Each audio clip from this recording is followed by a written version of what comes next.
One of the hardest things about making a fancy multi-course dinner is the timing. So I wanted to show you a really quick and delicious Parma Rosa pasta with a delicious strawberry cream dessert that you can make in no time at all. Welcome to the Salted Pepper, where we cook for real life using real food and we keep it real simple.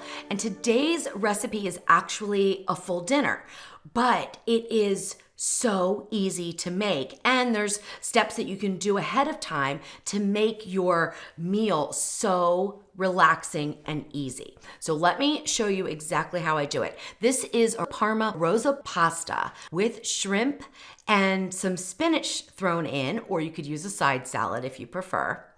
And we're gonna use the Ninja Foodi pressure cooker to do the pasta, or you could use a pot of boiling water on the stove, it's perfectly fine, and a large saute pan for the Parma Rosa sauce. It's really important to have everything prepped and ready to go when you're gonna execute this meal because it moves very quickly. So make sure that you have your minced garlic ready, your diced onions ready, and any other ingredients that you need ready to go so we can move quickly through this. Now, in the pressure cooker, I love to pressure cook pasta. I know some people are totally against it, but I absolutely love it. So what I'm gonna do here is add in 8 ounces of rigatoni dried pasta to the bottom of the inner pot. Then I'm gonna add just enough liquid to fully cover the pasta. I have 4 cups here, but I'm not sure I'll use it all.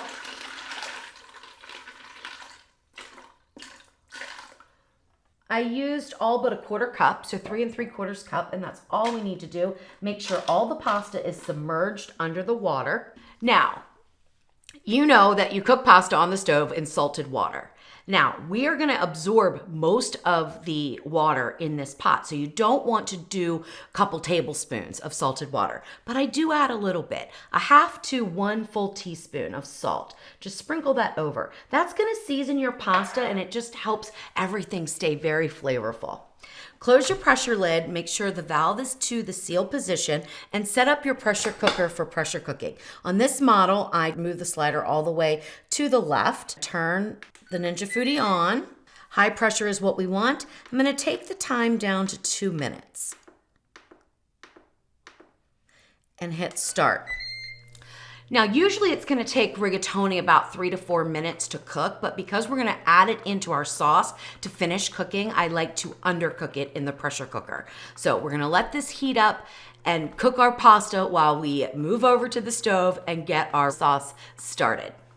You want a really large skillet that can fit all the ingredients, of course, and turn your stove to medium heat and let your pan heat up for about 3 minutes. Then we're gonna add in 3 tablespoons of olive oil. Once the olive oil heats for a few minutes, you're gonna add in 1 cup of diced onion. This dice is about 1/4 inch. Stir and saute for about 1 to 2 minutes.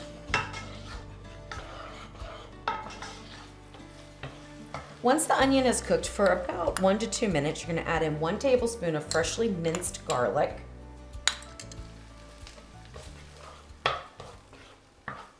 Saute until fragrant.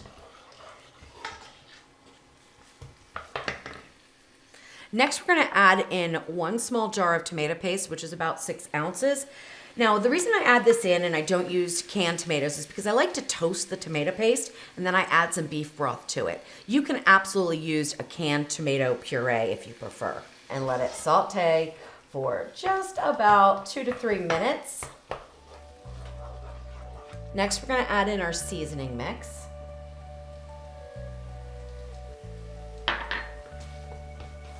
Stir that in.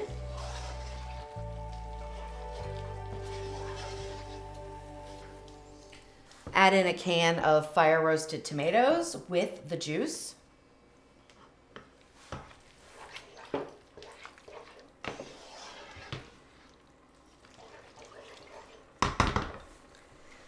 And then finally add in 1 cup of chicken stock or beef stock, whichever you prefer. Or you could actually do a mix of wine and chicken stock or wine and water, whatever you want. It's perfectly fine. Stir that in and then let that simmer for about 5 minutes. And before we add in the final touches to make the Parma Rosa sauce, let me talk about the dessert. So what we have is a puff pastry shell. These are super easy to make and you can make them ahead of time. To make the puff pastry sheets, preheat your oven to 400 degrees and put the rack in the center of the oven. You're gonna unfold one sheet of thawed puff pastry and place it on a lightly floured work surface. Lightly flour the top and roll it out into a rectangle that is about 12 by 18. Make sure the puff pastry is not sticking. You can use a little more flour under the pastry or on top as needed. Cut the pastry sheet into 6 equal squares if you are using a jumbo muffin pan or 12 squares for a regular sized muffin pan. Turn the muffin tin over and drape the squares of puff pastry over the top of each one. Cover with parchment and a flat pan to prevent the bottoms from puffing up. Place in a preheated oven for 15 minutes. After 10 minutes, remove the pan and the parchment paper and continue baking for 3 to 5 minutes or until the puff pastry is nicely brown. Remove from the oven and place on a cooling rack. Gently remove each of the puff pastry cups, turn them over onto a cooling rack and allow them to cool completely. Let's make the pastry cream. You want to do this ahead of time so it has time to chill. You're going to need 1 1/4 cups of half and half or whole milk, 3 tablespoons of sugar, a pinch of salt, half of a tablespoon of vanilla paste, 2 egg yolks, 2 tablespoons of butter, and 2 tablespoons of cornstarch. What we're going to do is add 1 cup of the half and half or milk to a small saucepan and turn it on medium heat to bring it to a very low simmer. Add a pinch of salt to the milk or half and half and give it a stir. As that's heating in a medium-sized bowl, you want to combine 2 egg yolks with 3 tablespoons of sugar, 2 tablespoons of cornstarch, and the remaining half and half or milk. Whisk that together until it is completely smooth and has no lumps from the cornstarch. Once the milk is simmering, you're going to pour some of the hot milk into the bowl with the egg yolks that's combined with the sugar and the cornstarch. This is going to temper the eggs to reduce the chance of them cooking when we add it all to the hot liquid. Then slowly stream in the egg mixture as you are constantly whisking over medium heat. Once the pastry cream begins to thicken, turn your heat off, add the 2 tablespoons of butter and your vanilla extract or paste and whisk until really smooth.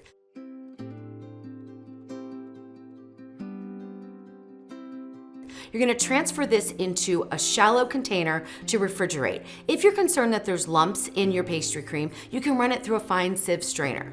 Then you're going to take a piece of plastic wrap, place it over the bowl or container, make sure it's in contact with the pastry cream so that it does not form a skin.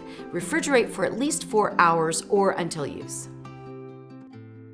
To make the sweetened whipped cream, or what's known as chantilly cream, you're going to add 1 cup of heavy whipping cream to a medium-sized mixing bowl. Start to mix on low speed until it starts to thicken up. Then you can increase your speed to medium. Add in 2 to 3 tablespoons of sifted powdered sugar, depending on the level of sweetness that you like, and continue to beat on high speed until it thickens a little bit more. Then add in your vanilla paste, whip on the highest speed until it becomes thick like whipped cream. Place it in the refrigerator until you're ready to use it. Let's make the glazed strawberries. Add a 1/4 cup of sugar, a 1/4 cup of water, 1 teaspoon of lemon juice, and a pinch of salt to a small saucepan and turn the heat on medium to melt the sugar. While the sugar mixture is heating, make your cornstarch slurry by combining 1 1/2 tablespoons of cornstarch to 2 tablespoons of water and mix until smooth. When the sugar mixture begins to simmer, add the cornstarch slurry. Whisk constantly, and when the mixture comes to a boil, reduce your heat to low or turn the stove off. Continue to whisk until the mixture turns from a white color to an opaque color and becomes very thick. Transfer the thick glaze to the bowl of frozen strawberries, 12 ounces is what you need, and stir to combine. The juices from the strawberries will mix with the thick glaze to create the perfect dessert topping. Cover with plastic wrap and store at room temperature if using within a few hours. If not, pop them in the fridge.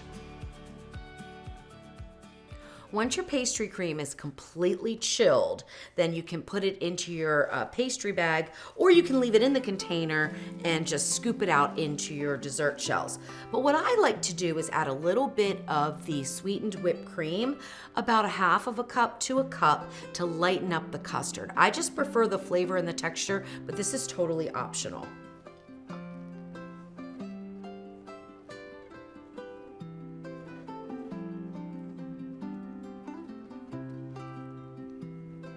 gently fold it together until it becomes uniform in color. Then we're gonna add it to our piping bag.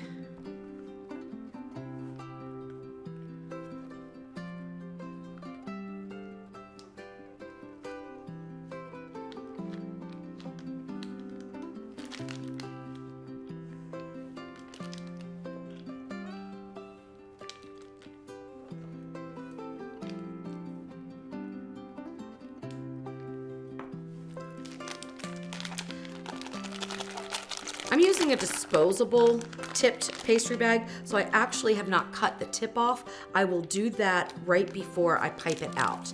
Now I just set it on my tray, so when I'm ready to assemble my desserts, that's ready to go. I do the same thing for the remaining whipped cream, except this piping bag is fit with a large open tip star.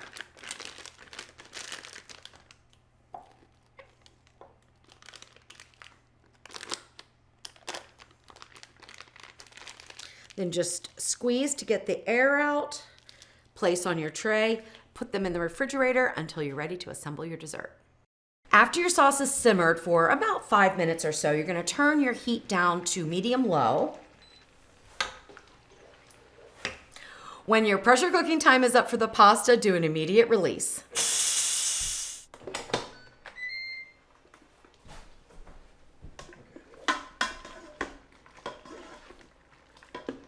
They look absolutely perfect. I'm gonna let them sit in the hot water for just a minute. That's another reason why I undercook them, so that our timing works out. Now, when the sauce has been simmering for, about 5 to 10 minutes, we're gonna start to add in the Parmesan and the cream. So start out with about a half of a cup of grated Parmesan. Now, I freshly grate mine, but you could use the bag kind if you wanna make it easier for you. Stir that in and let it slowly melt.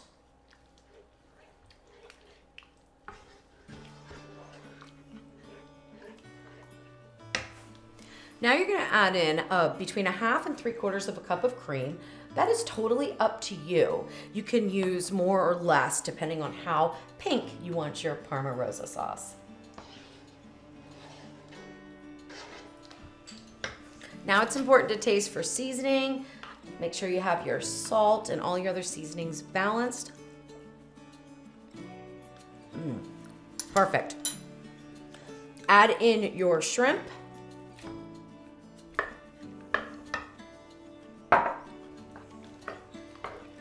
Now we're gonna add in the pasta.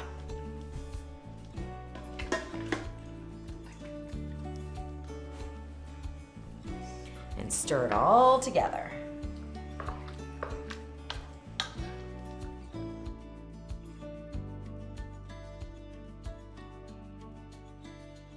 All right, then cover your pasta until the shrimp are fully cooked, which is only gonna take about 3 minutes. Last thing we'll do is we'll add in our spinach.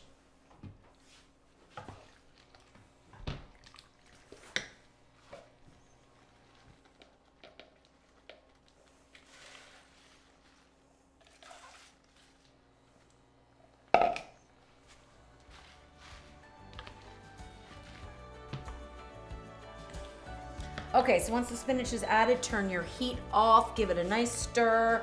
We'll add some fresh basil and we'll wilt this spinach.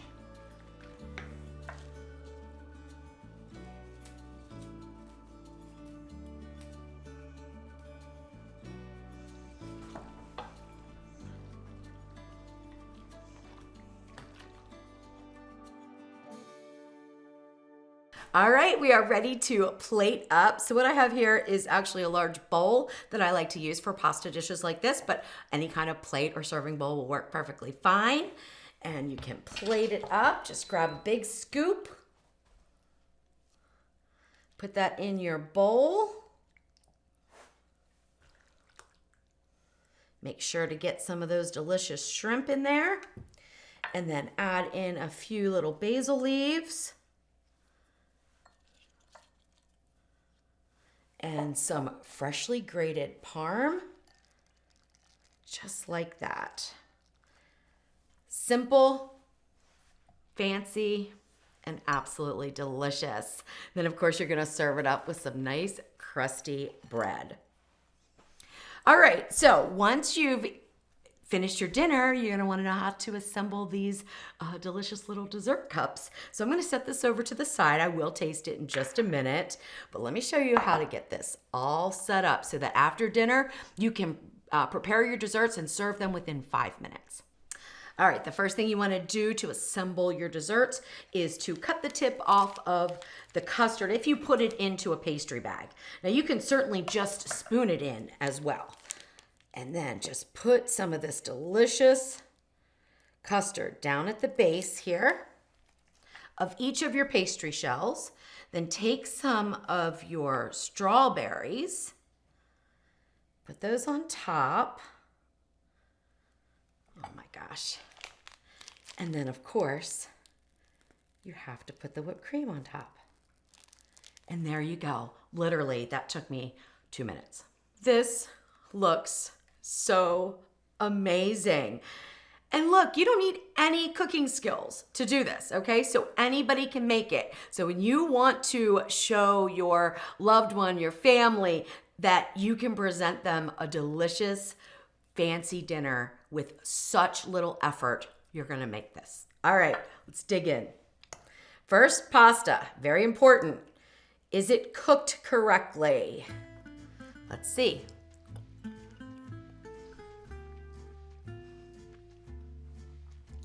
Perfectly al dente. Perfectly al dente. Now, if you like softer pasta, increase your pressure cook time or cook it longer on the stove. For me, absolutely perfect. The shrimp, they look amazing. They're nice and plump and fully cooked, and I bet you they're not rubbery or overcooked.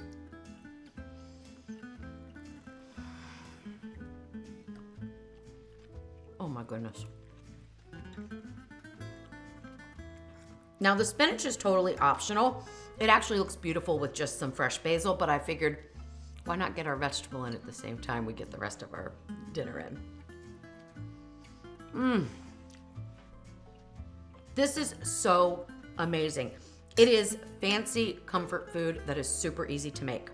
Then you're gonna, of course, have some bread with it, right? You can put butter on it or not, and dip it in your sauce. One thing I didn't mention is if your sauce is a little bit thicker than you like, add in some of your pasta water or add in a little bit more cream. So good. Oh my goodness. Okay, let me put this to the side. Let's bring our dessert over. Woohoo! So simple, so beautiful, and you know what? I know it's gonna taste good. How can you go wrong with puff pastry, right? And then strawberries and cream. All right, let's get a little bit of the pastry cream that I lightened up with some of the whipped cream.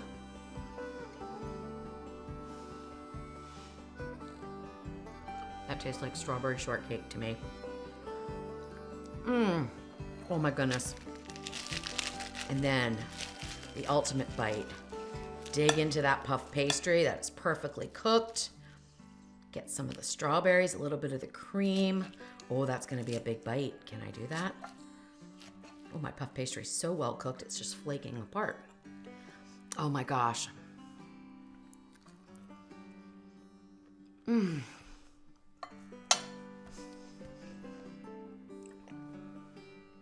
This is so incredibly amazing.